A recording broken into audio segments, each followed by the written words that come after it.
I'm Michael Sangster, CEO of NACC. Join me and Gale Force Winds for special conversations here at the North American Education Convention.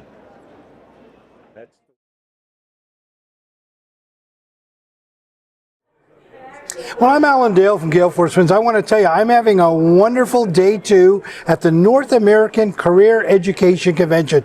Good people in this room, they know the impact they're making not only on the students that come through their doors and walk out the other end with a job, but on the communities that they serve. States and provinces all benefiting from the great work that are being done by these career colleges and universities. Such a great collaboration, and you know what? This is a wonderful room down here in Las Vegas, Nevada. So many vendors in this space, so many people supplying into the industry, making it all stronger. It's been a wonderful event. I like meeting the people one by one. And on that note, why don't you introduce yourself? Tell us what you do. Sure. Hi, I'm Lisa Lovelady. I'm Vice President, Academic and COO of Academy Canada in Newfoundland and Labrador. Tell us all about Academy Canada. Academy Canada. So we are a college and we offer over 40 different programs, and the big buckets I would say would be our trades programs, so construction trades. Hairstyling is also a trade, so we have that as well. And we have what we call applied learning, and that could be healthcare such as massage therapy, aesthetics, also business, paralegal studies. There's so much. There's animal care. There's animal care as well. Yeah, so it's there's a lot going on at Academy Canada and a lot of community engagement. It's a lot of fun to work there. And of course, Eastern Canada, right in the extremities in Newfoundland. Do you have campuses across the province? Yes, we do. So we are all over the province. So we have 2 multi-program campuses in St. John's, and then another multi-campus site in Corner Brook. And we have head offices in St. John's and in Corner Brook. And then we have 12 satellite sites all over the province, as far south as Placentia. I'm not sure if people at Placentia realize I'm calling them like the south, but I am, because that's the furthest south. And as far north as Nain. Wow. And we're very honored to be partners with Indigenous communities. And we have been welcomed into First Nation Reserve to offer programming there. So we're doing power sport technician in Natchwashish right now. So that's small engine repair. That trade has been renamed recently. And we're offering adult basic education services there as well. And we're going to be offering early childhood education in Cheshire. And we offer adult basic education there as well. So it's an honor. Yeah, you know, I talked at the beginning about the impact that is being made in the communities. Talk to me about your vision for growing the community around. You don't sit in isolation as an academic partner. You're part of a broader conversation. Talk to me about the importance of that. That's awesome. Thank you. I really love your energy too. You're always so energized, and it's beautiful. So we see ourselves as a community of applied learning. So that means like within the school, but also the community at large. So we love going out into the community and providing services, such as massage therapy services. We provide also like carpenters. Our carpenters will go out and they'll help build like a doghouse for the canine unit, you know? Mm-hmm.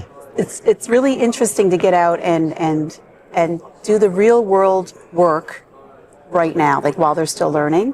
And we also bring people in with our spa and our massage therapy clinic. And it's a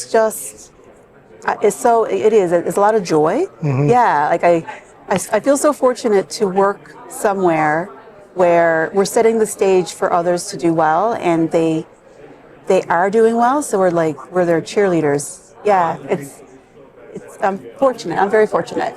Yeah. Tell me about your team. Tell me about those instructors, the people that you put in front of the students. Talk to me about them. So we work really hard to attract the right people to us. So it's really important that we create conditions for our instructors to thrive. And it's a tough job. I used to be an instructor. I started my career in education as a teacher. I was a science teacher, and that helps, even though I'm not teaching now, but they're lovely. They're the people who are attracted to teaching are special, beautiful people because they too, they want to pass on what they know and what they've learned, and they want to celebrate others' success. And so you do sort of lean toward the right type of person anyway. And then we really want to make sure we've given them the tools they need for success, really solid onboarding, a lot of support, a lot of engagement. And there's a lot more technology involved with teaching that didn't exist even 5 years ago, especially not 10 years ago. We're much more digital. And so we do provide a lot of support to make sure that they're fully prepared for the human engagement aspect of teaching, but also the technical aspect. And that really helps with our retention of instructors. So we talk about student retention in schools, but instructor and staff retention is key because the workforce shortage affects us just like everyone else. Yeah, so it's worth it. Yeah. And it's a measurement of your success as well, right? If you're retaining your staff, they want to be there. They know that the impact they're making is good and it's a good place to be. Yeah, it is an honor, and I have my 10-year Academy Canada ring on. Congratulations. Yeah, thank you. And it'll be 20 years for me now in October, and I'm not the longest serving person on our team. Good. Yeah, there's quite a few of us who've been around for decades, and we've all grown up together. You know, it's just really wonderful people who do great work, and it's just cool to be a part of it. They lift me up. Well, that's good. So here we are in Las Vegas, Nevada, at the MGM Grand Hotel in this wonderful ballroom surrounded by new technology and new ideas and vendors bringing different solutions to sort of make this whole ecosystem stronger. Talk to me about what you're seeing here. Thank you. And I've enjoyed that aspect.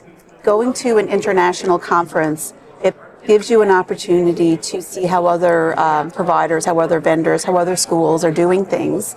And I really enjoy just walking along the different booths and checking them out and learning about the innovation and the creativity and the solutions for things that I didn't even know existed. I was like, wow. So, and they're really engaging as well. I got to do some virtual reality forklift training. I did really well. Turns out I can drive a forklift virtually. We'll see what happens in real life. Yeah. But it's so engaging and inspiring.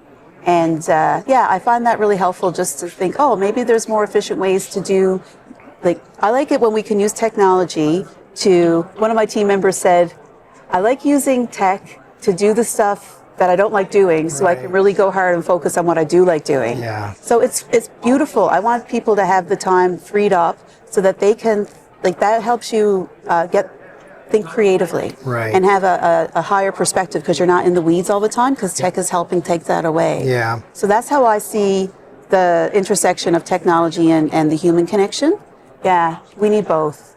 I love that explanation because you're right. I always go back to the explanation what is hard for a human is easy for a robot, but what's easy for a human is hard for a robot. So that creative piece of things like that, right? I love the way you describe that. Of course, you're here and we're here sharing ideas with our American neighbors and friends, strengthening relationships that we already had and looking for new ones. Talk to me about that. Yeah, conferences are lovely because you show up and everyone has this mindset of there's this openness, there's this energy, and it's a great way for people who perhaps are a little nervous about networking.